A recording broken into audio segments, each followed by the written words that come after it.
Me friends and ఫ్యామిలీతో సరదాగా బయటకు వెళ్ళటానికి కారు లేదా అయితే వెంటనే ఈ నెంబర్కి కాల్ చేయండి.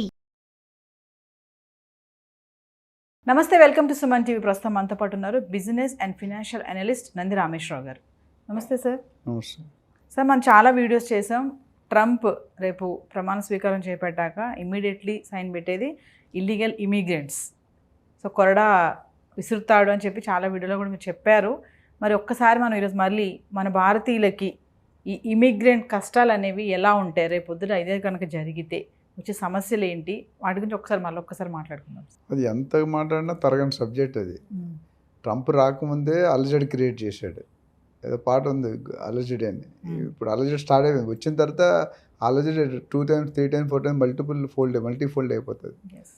ఈ జనరల్గా స్టూడెంట్స్ ఆలోచించుకోవాల్సిన విషయం, ఎందుకంటే ఇమిగ్రేషన్ అనేది ప్రతి కంట్రీకి ఆ కంట్రీ వాళ్ళు బతకాలి, మంచిగా ఉండాలి, సంపాదించాలి అనుకుంటాం. అందులో ట్రంప్ నెంబర్ 1లో ఉంటాడు. మన దేశీయులు రావాల్సిన డబ్బు, సంపాదించిన డబ్బు ఇతర దేశాల వాళ్ళు సంపాదిస్తున్నారు. మన వాళ్ళకి జాబ్స్ పడిపోతే వాళ్ళకి జాబ్స్ వస్తున్నాయి. సో జనరల్గా ఎవరైతే ఇప్పుడు అప్కమింగ్ స్టూడెంట్, అట్లీస్ట్ అయిపోయిన వాళ్ళు ఏం చేయాలి, అప్కమింగ్ స్టూడెంట్స్ ఎవరికైనా యుఎస్ వెళ్ళాలి. చాలా ఇప్పుడు అన్ని అదర్ కంట్రీలు ఉన్నాయి. యుఎస్తో పాటు నెదర్లాండ్స్, యూకే, జర్మనీ ఇవన్నీ కూడా వస్తుంది. దానికున్న ఇంత కష్టం ఉంటుంది. వరల్డ్లోనే టఫెస్ట్ ఇమిగ్రేషన్ కాన్సెప్ట్ అంటే మీకు యుఎస్. అంత టైట్ ఉంటుంది. ఎందుకంటే ఇప్పటికే కొన్ని వేల మంది, లక్షల మంది గ్రీన్ కార్డ్ లేకుండా, పిఆర్ లేకుండా బతుకుతున్నారు. కొంతమంది మెజారిటీ వేల మంది ఇల్లీగల్ వేలో కూడా వెళ్ళిపోయారు. పిఆర్ అంటే sir permanent residency. Okay. So అప్పుడు ఏమవుతుందంటే ఈ స్టూడెంట్స్ ఎవరైతే వెళ్ళాలనుకుంటారో వాళ్ళు ఏదో కన్సల్టెంట్ ద్వారా వెళ్ళాలి, ఇండైరెక్ట్ వేలో వెళ్ళాలి, ఇల్లీగల్ వే వెళ్ళాలని కూడా తప్పు ఆలోచన. ఎందుకంటే ఉండరు. నిజం నిప్పు లాంటిది, ఎప్పుడైనా పొగ వస్తుంది. నిప్పు లేకుంటే పొగ రాదు. ఒకసారి స్క్రూటినీ స్టార్ట్ అయిందంటే ఇప్పుడు ఎందుకు భయపడుతున్నారు, కొన్ని వందల వేల మంది ఇల్లీగల్ ఎంట్రీస్లో ఈ రెస్టారెంట్స్లో, పెట్రోల్ పంప్లో, హాస్పిటల్లో పనిచేసే వాళ్ళందరూ కూడా unskilled labour and illegal entry. అయితే ట్రంప్ది ఇండియా మీద ఏం కోపం లేదు. ఆయన ఏంటంటే మిగతా మెక్సికన్స్ మీద బాగా ఎక్కువ ఉంది, మన మీద ఎక్కువ మెక్సికన్స్. సో మెక్సికన్స్ ఎతికే ధోరణిలో మనం కూడా బయటపడతామని టెన్షన్ ఎక్కువైంది. మనల్ని డైరెక్ట్గా అటాక్ చేయట్లేదు ట్రంప్. ఇప్పుడు వేరే వాడి కోసం అయితే మనం దొరుకుతామేమో అని అది ప్రాబ్లం. అది పెద్ద కన్సర్న్ అయిపోయింది. ఇప్పుడు గుమ్మడికి వెళ్దాం ఎవరంటే భుజాలు తడుముకుంటారు. మనల్ని డైరెక్ట్గా ఇండియన్స్ తక్కువ ఉన్నారు, బట్ ఆ తక్కువ మంది దొరికిపోతే ఏమవుతుంది, ఇప్పుడు చెక్ చేస్తారు ఆ ప్రాసెస్. నువ్వు ఎక్కడ, ఏ ఊరు, ఏ కంట్రీ, ఎప్పుడు వచ్చావు, ఏం చదువుకున్నావు, చెకింగ్ ఎలా చేస్తుంది చాలామంది తెలియదు. ఇప్పుడు ఒక ఆయన యూనివర్సిటీ అక్కడ ఉండాల్సిన యూనివర్సిటీలో ఉండాలి. యూనివర్సిటీలో జాబ్ చేసుకుంటే ఎవరు వీళ్ళు ఏం చేస్తారు, యూనివర్సిటీలో జాబ్ రాదు. ఈ థర్డ్ డిగ్రేడెడ్ యూనివర్సిటీ 3000 యూనివర్సిటీలో 150, 200 యూనివర్సిటీలో కొద్ది బ్రాండ్ ఉండేవి. ఆ లొకేషన్ బట్టి కూడా బ్రాండ్ ఉంటుంది. వీళ్ళు ఏం చేస్తారు, యూనివర్సిటీలో లేకుండా పార్ట్ టైం చేయడానికి కొన్ని కిలోమీటర్ ట్రావెల్ చేస్తారు, మైల్స్ చేసి అక్కడ పని చేసుకొని పెట్టుకుని వాళ్ళు ఇచ్చేస్తారు. వీళ్ళు చెక్ చేసినప్పుడు ఆ క్రెడిట్ కార్డు హిస్టరీ చూసారనుకోండి, ఆ ట్రాన్సాక్షన్ హిస్టరీ చూసారనుకోండి, అడుగుతాడు నువ్వు యూనివర్సిటీ ఉన్నావు, అక్కడ ఎందుకు ఉన్నావు. So there is no answer. Okay, ఒకసారి వెళ్తే ఏమంటారు చూడడానికి, రోజు అక్కడే బిల్లు ఉంటాయి. నువ్వు వెళ్ళే ట్రాన్స్పోర్టేషన్ బిల్లు, నువ్వు తినే తిండి, నువ్వు వేసుకునే అన్నీ అక్కడ ఉంటాయి. అదొక క్లూ. సో స్టూడెంట్స్ మాత్రం స్కిల్డ్ వేలో, ప్రొఫెషనల్లో, రైట్ వేలో వెళ్తే మంచిది. ఎందుకంటే అక్కడ వెళ్ళిన తర్వాత చాలా కష్టాలు ఉంటాయి. ఎంతోమంది ఎస్పెషల్లీ కన్సల్టెన్సీ ద్వారా వెళ్ళిన వాళ్ళు, కన్సల్టెన్సీ లాస్ట్ 2 రకాలు ఉంటాయి. ఒకటి ఈ స్టూడెంట్స్ని యూనివర్సిటీతో టైఅప్ పెట్టుకొని స్టూడెంట్స్ని యూనివర్సిటీ దగ్గర పంపించి స్టూడెంట్స్ దగ్గర డబ్బులు తీసుకోరు, యూనివర్సిటీ డబ్బులు ఇస్తుంది వాళ్ళకి, ఒక మెథడ్.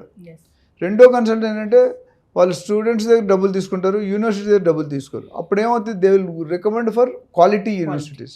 ఇప్పుడు కేంబ్రిడ్జ్, స్టాన్ఫర్డ్, హార్వర్డ్, ప్లస్ అన్ని యూనివర్సిటీలకి అన్ని కోర్సులు ఫేమస్ కాదు. ఇప్పుడు హార్వర్డ్ చాలామంది అనుకుంటారు మంచిదే, అది అండర్ గ్రాడ్యుయేట్ బాగా ఫేమస్, ఎంఎస్కి అంత ఫేమస్ కాదు. అట్లా కొన్ని ఉన్నాయి, స్టాన్ఫర్డ్, కేంబ్రిడ్జ్, యూనివర్సిటీ పెన్సిల్, చాలా ఉన్నాయి. సో అక్కడ సెలెక్ట్ చేసుకున్నాడు, కన్సల్టెంట్ డబ్బులు ఇచ్చి వెళ్ళిపోవడం కాకుండా రైట్ వేలో. ఆన్లైన్ ఎగ్జామ్లో రాసినప్పుడు ఎవరిని తీసుకోవట్లేదు, మ్యానిపులేషన్స్ అయిపోతున్నాయి. స్టూడెంట్స్ అమెరికాకి వెళ్ళాలనుకుంటే కష్టపడాలి. ఏ స్కిల్ మీద వెళ్తే ఆ స్కిల్ మీద మీరు ఎక్స్పర్టైజ్ అవ్వాలి. ఇంకో యూఎస్లో ప్రాబ్లం ఏంటంటే నువ్వు ఏ ఫీల్డ్ చదివో ఆ ఫీల్డ్లోనే జాబ్ చేయాలి. నువ్వు మెకానికల్ చదివి కంప్యూటర్లో చేస్తుంటే there is something wrong. So అది కూడా ఒక మిగతా కంట్రీలో పట్టించుకోరు, వాడు పని చేస్తున్నాడా లేదు. ఇప్పుడు మిడిల్ ఈస్ట్ ఉంది, దుబాయ్ ఉంది, నువ్వు ఏ క్యాస్ట్, ఏ స్కిల్ అవన్నీ పట్టించుకోడు. జాబ్ చేస్తున్నావా లేదా. ఇక్కడ అలా కాదు, నువ్వు జాబ్ చేసి ఇర్రిలెవెంట్లో జాబ్ చేస్తే మళ్ళీ పట్టుకుంటావు. ఎందుకు నువ్వు కంప్యూటర్స్లో చదివి ఫార్మాలు ఎందుకు చేస్తున్నావు, కానీ ఈడేందుకు జాబ్ దొరక్క అక్కడ చేరిపోతాడు. సో అది కూడా కరెక్ట్. సో ఇమ్మిగ్రేషన్ ఇప్పుడు 80,000 మందికి లాటరీ సిస్టమ్ ఉంది. ఆ లాటరీ సిస్టంలో ఎంతమంది వస్తారు, 1:4 అని చెప్పాను నేను. 80,000లో ఏమవుద్ది, ఈ ఫస్ట్ టైం రాలేదు, ఓకే, సెకండ్ టైం రాలేదు, నెక్స్ట్ టైం వేసినప్పుడు స్కూటీనీ చేసినప్పుడు వీసా ఇమిగ్రేషన్ చేసినప్పుడు నీకు 2 సార్లు రాలేదు కానీ నువ్వు ఎందుకు ఇక్కడ ఉన్నావు. ఏ జాబు లేకుండా 2 నెలల కంటే ఎక్కువ 60 days పర్మిటెడ్. ఆ 60 days దాటితే టికెట్లు స్టార్ట్ అవుతాయి. So you should be very clear, వెళ్ళే ముందు ఎందుకు వెళ్తున్నాను, దేనికి వెళ్తున్నాను, ప్లస్ రీసెర్చ్ చేసుకోవాలి. యూనివర్సిటీ బాగా రీసెర్చ్ చేసుకోవాలి. ఆ యూనివర్సిటీ పేరు కంట యూనివర్సిటీ లొకేషన్ వాల్యూ ఉంది అక్కడ. కాలిఫోర్నియా అనేది బ్రాండెడ్, ఎక్కడో మన ఊరు పేరు తెలియదు, చిన్న చిన్న ఊర్లు ఉన్నాయి, అవి ఎవరికి తెలియదు. సో స్టూడెంట్ అనేది యూనివర్సిటీ గురించి రీసెర్చ్ చేయాలి, కన్సల్టెంట్ గురించి రీసెర్చ్ చేయాలి, కోర్స్ గురించి రీసెర్చ్ చేయాలి, జాబ్ ఆపర్చునిటీస్ గురించి రీసెర్చ్ చేయాలి. ఈ ఇంటర్న్షిప్ ఇప్పుడు ఎక్కువ యూనివర్సిటీలో రీసెర్చ్ ప్రొఫెసర్స్ ఉండరు. రీసెర్చ్ ప్రొఫెసర్స్ ఉంటే అదే యూనివర్సిటీలో అసిస్టెంట్గా జాయిన్ అయిపోవచ్చు. రీసెర్చ్ అసిస్టెంట్ అంటే జాబ్ అక్కడే ఉంటుంది, అక్కడే ఉంటాడు, క్యాంపస్లోనే ఉంటాడు. ఈ ఎక్కడైతే ఈ రీసెర్చ్ ఇప్పుడు స్టాండర్డ్ యూనివర్సిటీలో మాత్రమే రీసెర్చ్ ప్రొఫెసర్స్ ఉంటారు. ఈ చిన్న చిన్న యూనివర్సిటీలో అంత ఎఫర్ట్ లెక్చరర్లతో నడిపించేస్తారు. So lecturer is different, research scholar is different.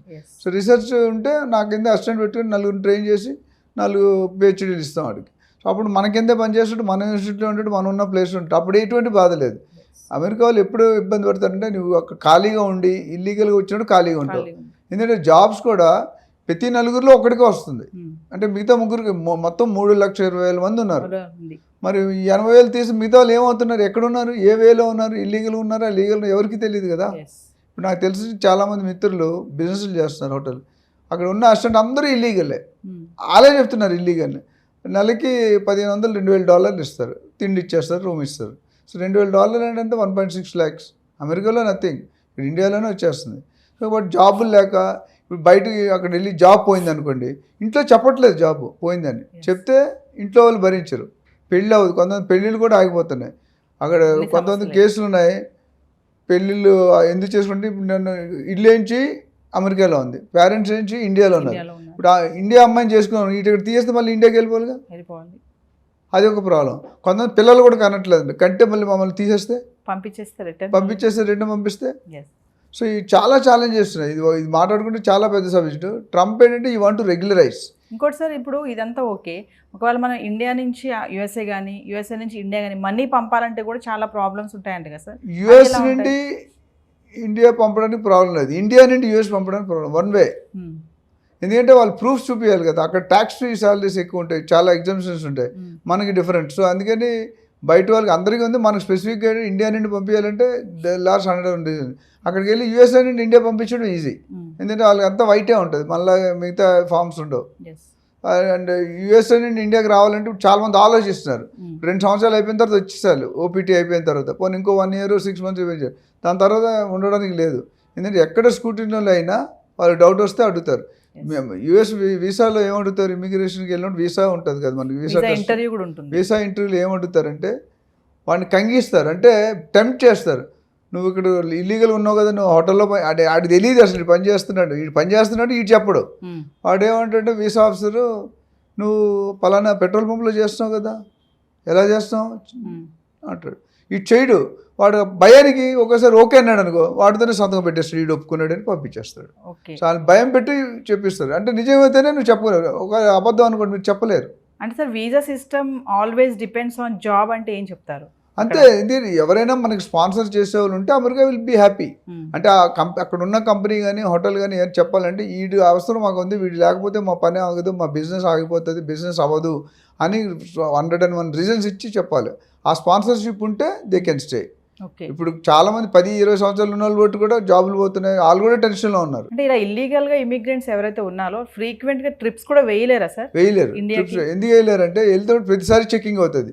నువ్వు ఇండియాకి ఎందుకు వెళ్ళి, అసలు యూఎస్ మనీ ఎందుకు వస్తావు, నీ వీసా అయిపోయింది కదా, నీ స్టడీస్ అయిపోయినాయి కదా. చాలా మంది అమెరికా వాళ్ళు ఏమనుకుంటారంటే మనం ఇండియన్స్ కానీ అదర్ కంట్రీస్ వెళ్ళి చదువుకోవాలి, అక్కడ చదువుకొని 50-60 లక్షలు కోటి రూపాయలు కట్టేసి చదువు అయిపోయిన తర్వాత వచ్చేయాలంటారు.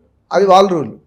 మన రూల్ ఏంటి, మనం వెళ్ళి 50 లక్షలు 5 కోట్లు చేసుకొని మనం వెళ్తాం. So there is a slip between the cup and the lip. So మన ఆలోచనకి ఆ ఆలోచనకి చాలా తేడా ఉంది. సో అక్కడ చాలా ఇబ్బంది. చాలా మంది 5 సంవత్సరాలు రారు, ఇండియాకి వస్తే మళ్ళీ వెళ్ళలేడు. అంటే సార్ యుఎస్ఏ బార్డర్ దాటితే ఇంటికి వెళ్ళలేరు అంటే ఏమంటారు సార్? అది క్వశ్చన్ మార్క్ అంటే యుఎస్ అది ప్రొఫైల్ పెట్టి ఉంటుంది ఏదైనా. ఇప్పుడు లాటరీ సిస్టమ్ 2-3 సార్లు ఎన్నిక కాలేదనుకో, అది ఒక నెగిటివ్ పాయింట్, ప్రొఫైల్ పడిపోతుంది. ఈ లాటరీలో ఎన్నిక కాలేదు, నెక్స్ట్ లాటరీలో ఇటు ఇన్కమ్ రావట్లేదు, ప్రూఫ్ చూపించారు, అపాయింట్మెంట్ కొంత డమ్మీ లెటర్స్ క్రియేట్ చేసేస్తారు కన్సల్టెంట్స్. ఆ కంపెనీలతో వాళ్ళు శాలరీ ఇవ్వరు, శాలరీ ఇచ్చినట్టు తీసుకుని ఏదో రికవరీ చేసుకుంటారు. ఇవన్నీ ఏదేమంటే మనం చెప్పాల్సింది అనుకుంటే, మీరు అమెరికా వెళ్ళడం తప్పు కాదు, వెళ్ళాలంటే మంచి ఫామ్గా రైట్ రాయల్గా వెళ్ళండి. రైట్ ప్రాసెస్ వెళ్తే మీకు ఇల్లీగల్ ప్రాసెస్లో వెళ్ళిపోతే ఏదైనా షార్ట్ కట్స్ వెళ్తే ఎప్పుడైనా డేంజరే. అంటే ఓవరాల్గా చూసుకుంటే ఇప్పుడు ఇమిగ్రేషన్ హీట్ అనేది బాగా ఉంది అని చెప్పుకోవచ్చు అంటారు. బాగా కాదు, ఫుల్గా ఉంది. అది జనవరి 20 తర్వాత ఇంకా పెరుగుతుంది. సో అది we have to wait and watch. No we wish good luck for the people are going to America. Thank you sir. Thank you.